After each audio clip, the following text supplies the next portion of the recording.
Ang unang pagtatapat kay crush story.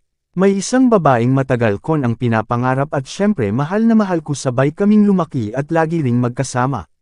Talagang patay na patay ako sa kanya noon pa man, pero wala akong lakas ng loob para sabihin sa kanya ang nararamdaman ko.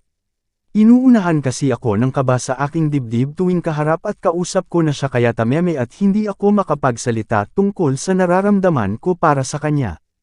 Isang gabi mga pasado 11 PM ay may kung anong kalokohan ang pumasok sa aking isipan at lakas ng loob na i-text siya at sabihin.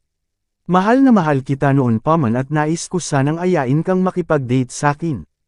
Please reply, at sabihin mo na rin kung anong feelings mo sa akin noon pa man. Waiting. Send, sabay off ko ang screen ng phone ko.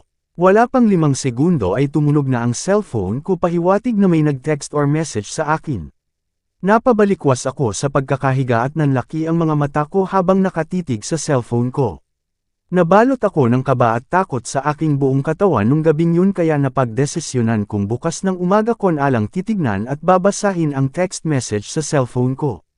Kinabukasan agad kong tiningnan ang cellphone ko, pero takot pa rin akong hawakan at basahin ang message nito.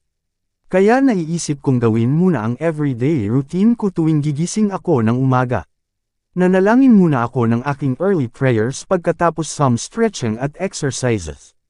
Tapos brush my teeth, bumaba at nag-almusal, naligo, nag-ayos at nagsuklay ng buhok, then balik ulit sa kwarto ko. Kinuha ko ang cellphone ko at huminga ng malalim at buong lakas ng loob kong binuksan at binasa ang text message sa cellphone ko, sabay, click, sa cellphone ko. Dear customer, you have insufficient balance, kindly recharge your account and try again later, thank you.